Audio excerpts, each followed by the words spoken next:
mendasari penyembahan kita, kita akan membaca firman Tuhan dari kitab Mazmur pasal yang ke-90, doa Musa, abdi Allah.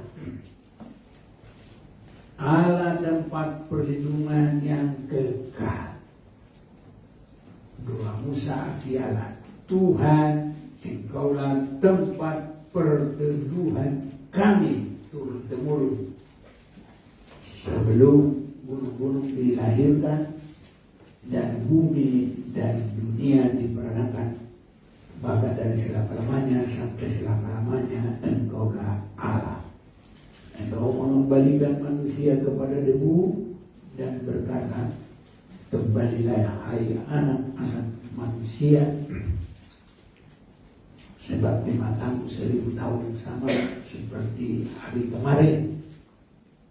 Apabila berlalu atau seperti suatu giliran jaga di waktu malam. Engkau menghanyutkan manusia seperti mimpi, seperti rumput yang bertumbuh. Di waktu pagi berkembang dan bertumbuh, di waktu petang lisut dan layu. Sungguh kami habis lenyap karena murkamu dan karena kehangatan amarahmu kami terkejut. Kau menaruh kesalahan kami di hadapanmu dan dosa kami yang tersembunyi dalam cahaya wajahmu. Sungguh segala hari kami berlalu karena gemasmu, kami menghabiskan tahun-tahun kami seperti teluh. Nah, saudara-saudaraku, apa yang kita akan perhatikan adalah waktu kita ini, waktu manusia itu adalah sesuatu yang sangat singkat. Karena kalau saya boleh mengikuti, saya merenungkan dengan sungguh-sungguh firman Tuhan ini. Kenapa waktu kita ini adalah waktu singkat? Karena Allah itu dari kekal dan akan kekal. Hanya di dalamnya pernah terjadi yang Allah tidak inginkan dalam perjalanan waktu itu semuanya. Dengan adanya malaikat yang lari dari ketetapan dan malaikat yang tidak puas dalam keberadaannya, ada roh kesombongan, roh meningkatkan keinginan sendiri di luar ketetapan dari Yang Maha Kuasa. Itulah Lucifer. Jadi Tuhan menciptakan manusia itu sebelum dunia ini diciptakan. Jadi penciptaan dunia juga dan manusia itu kita tidak bisa mengukur berapa lamanya, karena kita kalau tidak ada tertulis dalam Alkitab, kita tidak bisa mereka-reka, tidak bisa menduga-duga. Segala sesuatu yang mengenai ketuhanan hanya kita tahu dari Alkitab, sehingga apa yang tidak tertulis kita tidak bisa menambah ataupun mengurangi. Kita sudah sering melihat ataupun membaca dalam Efesus pasal yang pertama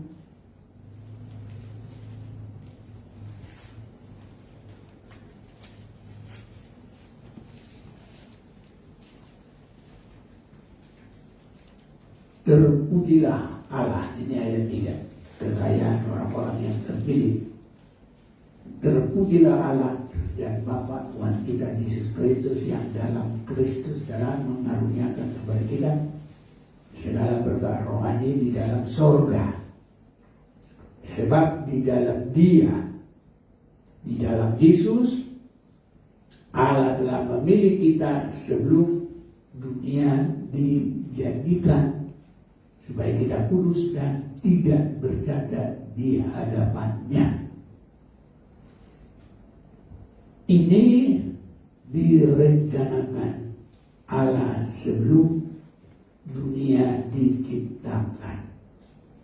Namun itu sesudah yang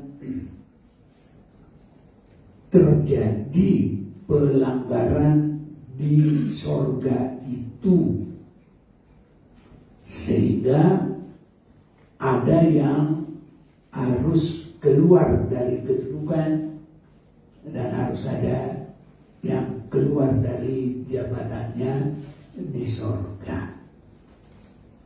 Jadi menurut saya perhatikan dari Alkitab, maka Tuhan ingin menggantikan posisi itu.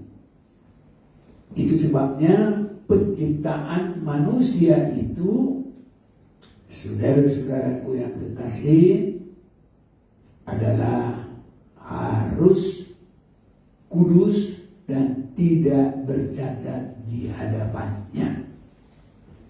Inilah keberadaan untuk kita. Semua manusia tidak bisa mengurangi ini. Kalaupun sekarang ini ada beribadah cukup sembuh, terkenal dia dalam kesembuhan, itu baik.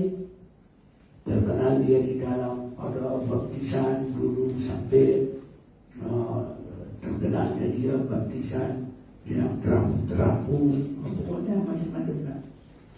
Tapi satu perkara yang kita akan perhatikan, mengisi tempat-tempat yang kosong, dan kita harus sampai kepada tidak bercacat di hadapannya. Dan ini bisa kita dapat segambar dengan Yesus Kristus. Dan saudara-saudaraku, inilah waktu yang kita sedang miliki, supaya itu boleh terjadi di dalam kita. Jadi kalau kita sudah terpanggil, kita bisa beribadah. Makanya di dalam ibadah itu, itulah yang harus menjadi sasaran. Ya, jadi tadi kita sudah baca, Tuhan Engkaulah tempat perteduhan kami turun-temurun. Jadi satu perkara di dalam kita beribadah, khususnya malam ini dalam doa, harus sampai kita merasakan persekutuan dengan Tuhan. Dan itu bukan karena terpaksa, bukan karena kebiasaan, tapi harus kita sampai mengalami yang memang itulah perteduhan yang sesungguhnya. Jadi ketenangan itulah ya sasaran istirahat yang sangat baik, teduh. Jadi kalau kita boleh beribadah dan menyembah itu, karena khususnya kita sekarang ada doa penyembahan, maka harus kita merasakan begitu indah, saudaraku, dalam doa kita, dalam ibadah kita, dalam perteduhan ini. Sehingga kalau ini memang sasaran kita, maka kita akan sungguh-sungguh mengutamakan untuk datang kepada Tuhan, di mana itulah tempat perteduhan. Karena kalau kita lihat, contohnya kebun binatang lah, Ragunan, orang supaya tempat di situ terhibur, melihat binatang atau mungkin bagaimana pengalaman di sana nanti, ya pokoknya yang merasa menyenangkan. Tapi bagi kita saudaraku, ya intinya itu semua keteduhan, ketenangan, ya tempat kita boleh ya merasa semua terhibur adalah dalam persekutuan dengan Tuhan. Sehingga tempat perteduhan kami dan itu turun temurun. Nah inilah supaya kita berdoa saudara-saudaraku ya. Sebelum gunung-gunung dilahirkan dan bumi dan dunia diperanakan, bahkan dari selama-lamanya sampai selama-lamanya Engkaulah Allah, dan Allah kita pencipta langit bumi segala isinya, khususnya di dalam hal ini tempat kita tenang, aman, tempat kita berteduh. Jadi sebelum masuk ke dalam hidup yang kekal, di situ tidak ada air mata, di situ tidak ada kesusahan, tidak ada kesulitan, aman, tenang, teduh, ya. Maka saudaraku, sebelum itu juga harus sampai kita mengalami ini dalam persekutuan kita dengan Tuhan, keteduhan, ketenangan, bahkan terlebih dalam penyembahan kita. Karena itu kita langsung datang kepada Tuhan sampai mengalami persekutuan yang sangat dekat, muka dengan muka. Jadi menyembah itu langsung kita datang menyembah kepada Tuhan. Itulah arahan yang Tuhan berikan kepada kita dari firman ini. Bahkan suasana itu adalah sebelum gunung-gunung ada dan sebelum bumi dan dunia ada. Itu sebabnya tadi kita sudah baca dalam Efesus, terpujilah Allah dan Bapa Tuhan kita Yesus Kristus. Ini Efesus 1 ayat 3 tadi, yang dalam Kristus telah mengaruniakan kepada kita segala berkat rohani di dalam surga, sebab di dalam Dia Allah telah memilih kita sebelum dunia dijadikan, supaya kita kudus dan tidak bercacat di hadapannya. Jadi ini dikehendaki Tuhan dalam ibadah persekutuan kita, khususnya di dalam doa penyembahan. Semua ibadah kita, tapi di dalam doa penyembahan harus itu menjadi ya terjadi pengalaman kita. Jadi saudara-saudaraku, kita berdoa biar Tuhan tolong kita bisa mengutamakan persekutuan itu dengan Tuhan. Ayat yang ketiga, engkau mengembalikan manusia kepada debu dan berkata, kembalilah hai anak-anak manusia. Ini kalau sudah selesai nanti, ya itulah saudaraku, bagaimana perbuatannya, itulah dia dapat. Jadi jangan sampai kita ya tidak sempat nanti berbuat, harus mendahulukan. Sebab di matamu 1000 tahun sama seperti hari kemarin apabila berlalu. Jadi dalam pandangan kita, wah waktu masih lama. Kalau di hadapan Tuhan itu cuma sebentar, saudara. Ya, karena itu hanya tenggang waktu. Ya, tadinya ya Lucifer itu berdosa dengan segala malaikatnya. Ya, yang ikut dia harus diganti. Ada kesempatan itu sedikit. Itu untuk manusia sedikit. Mencipta dan sampai benar-benar ya tidak lagi bersalah. Ya, jadi dia adalah kehidupan yang tidak bercacat celah. Ini saudara-saudaraku. Itu sebabnya waktu yang singkat harus terpakai dengan baik. Engkau menghanyutkan manusia, mereka seperti mimpi, seperti rumput yang bertumbuh. Kalau seperti mimpi,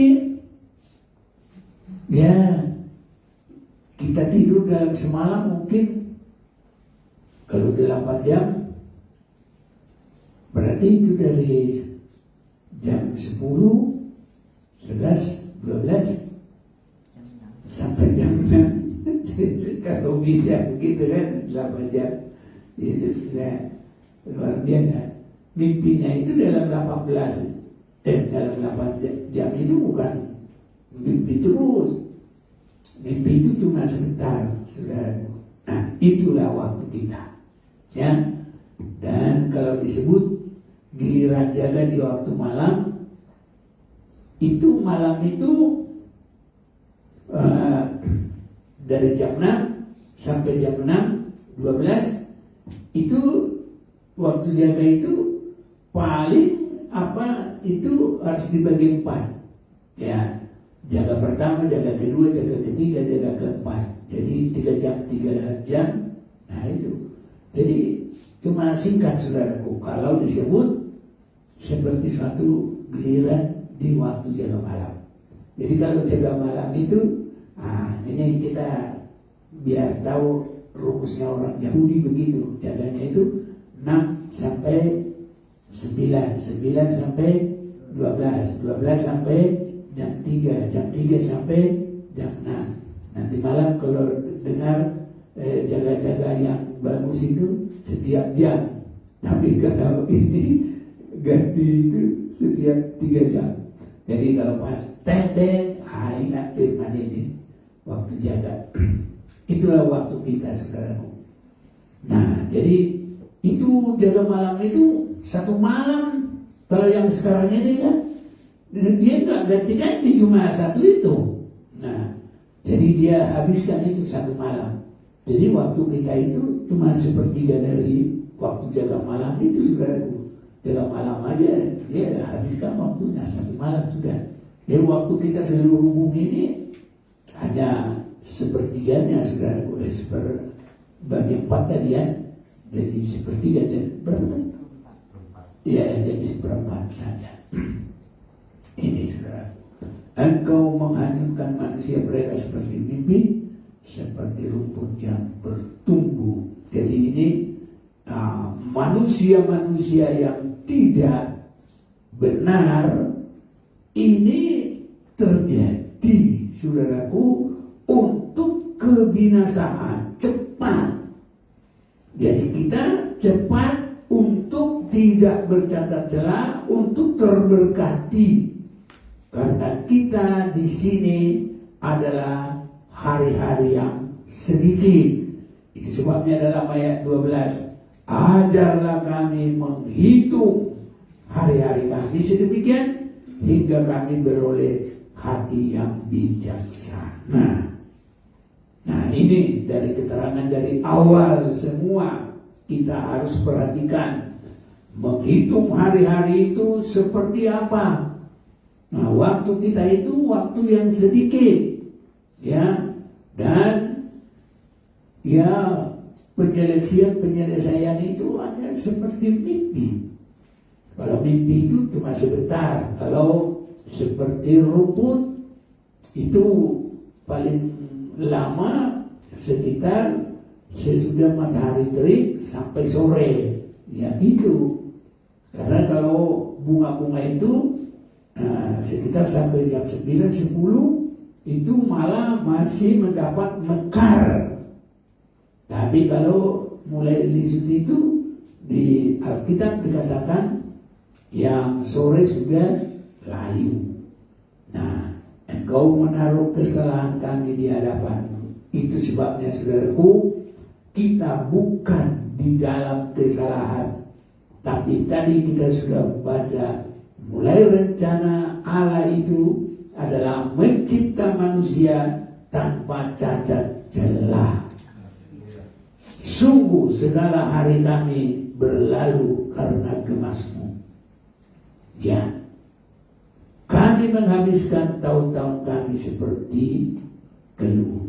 Jadi habis waktu itu bukan beribadah, bukan bersungguh-sungguh, tapi menghabiskan waktu di dalam keluh. Konsonannya apa? Kesal.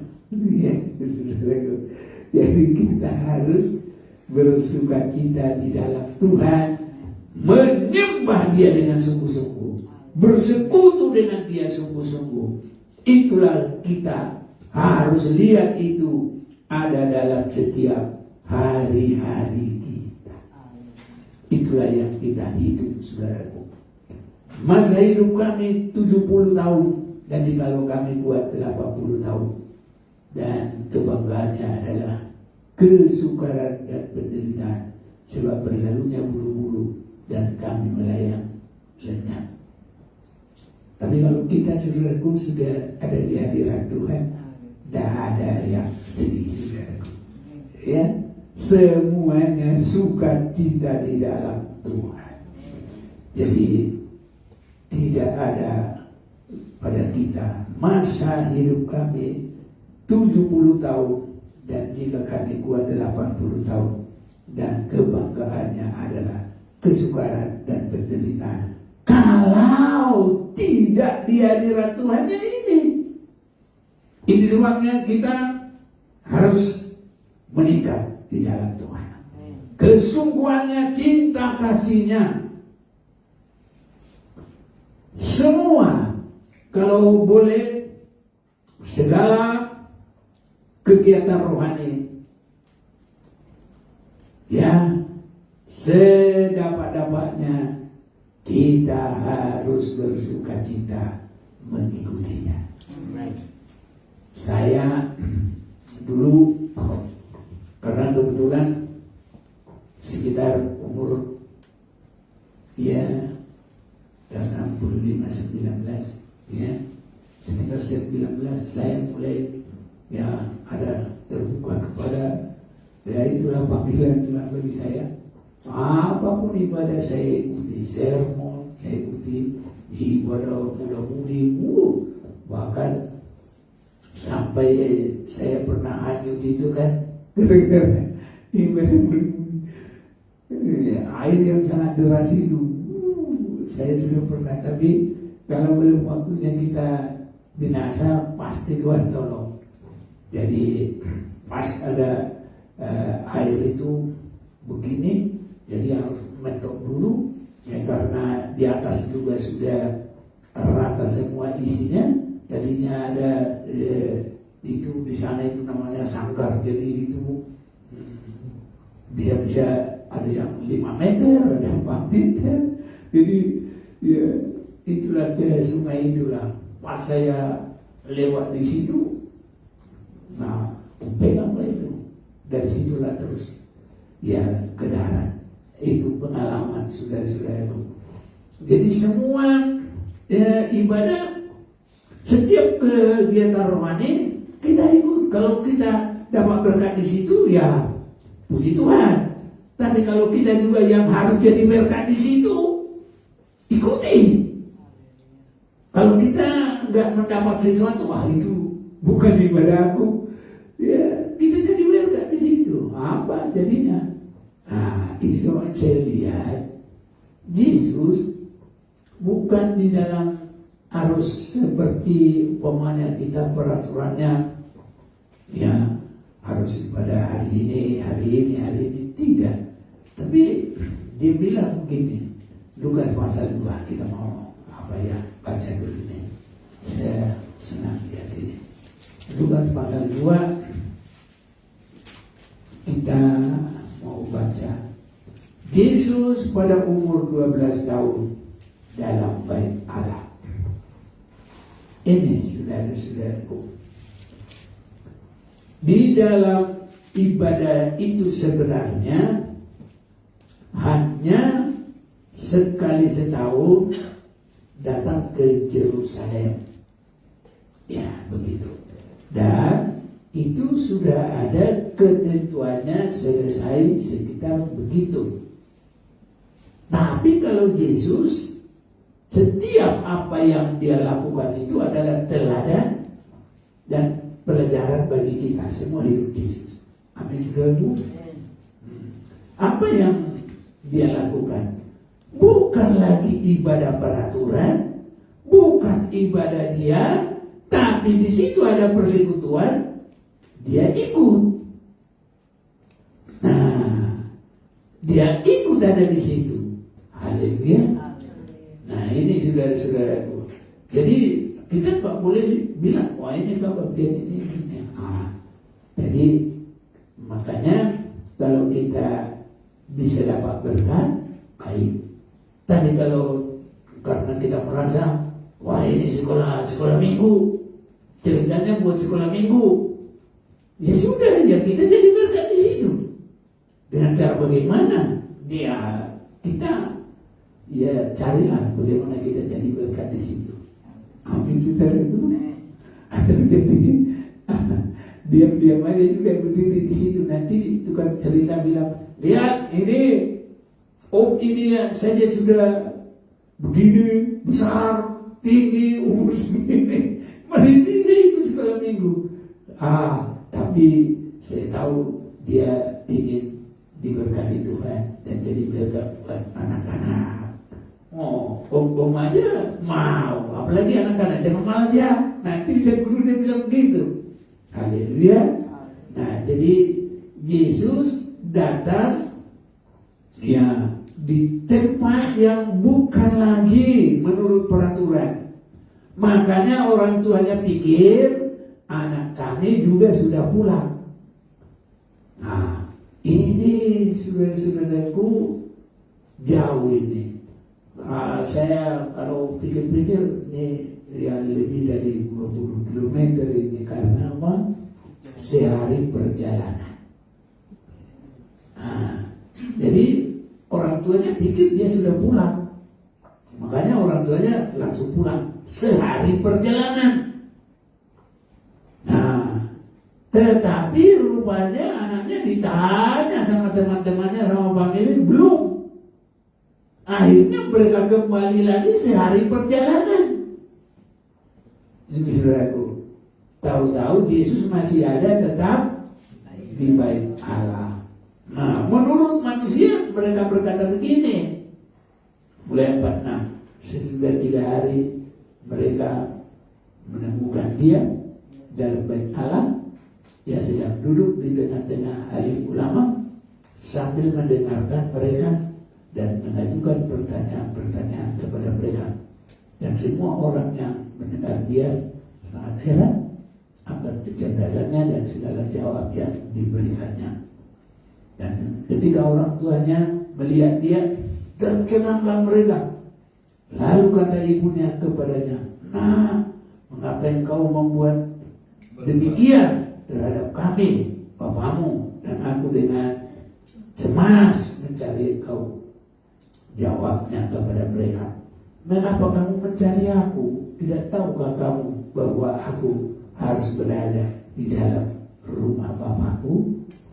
Nah, kegiatan-kegiatan itu biar bukan ibadah kita, ikutin saudaraku. Apalagi kalau mau jadi pendeta, ya. Karena nanti cara kita itu akan kembali ke kita. Nah, kalau kita nanti jadi pelayan, apa sikap kita itu akan itu terjadi ke kita. Karena sesuai dengan perbuatanmu engkau akan mendapat. Jadi kalau kita seperti Yesus ini, makanya setiap di mana Yesus ada, nanti orang datang kepadanya berbondong-bondong. Haleluya. Karena Yesus itu selalu kesukaannya di rumah ibadah, apapun itu ibadah. Tidak pun sesuai dengan peraturan lagi, tapi setiap ada, dia ada di situ. Makanya jawabnya kepada mereka, "Mengapa kamu mencari aku? tidakkah kamu tahu bahwa aku harus berada di dalam rumah Bapakku? Tapi mereka tidak mengerti apa yang dikatakannya kepada mereka. Lalu ia pulang bersama-sama mereka ke Nazaret, dan ia tetap hidup dalam asuhan mereka, dan ibunya menyimpan semua perkataan itu di dalam hatinya. Dan Yesus makin bertambah besar, bertambah hikmatnya dan besarnya, dan makin dikasihi oleh Allah dan manusia. Biar Tuhan tolong kita saudaraku dalam penyembahan kita ini. Tuhan semakin senang, dan kita juga akan semakin berkat di hadapan manusia.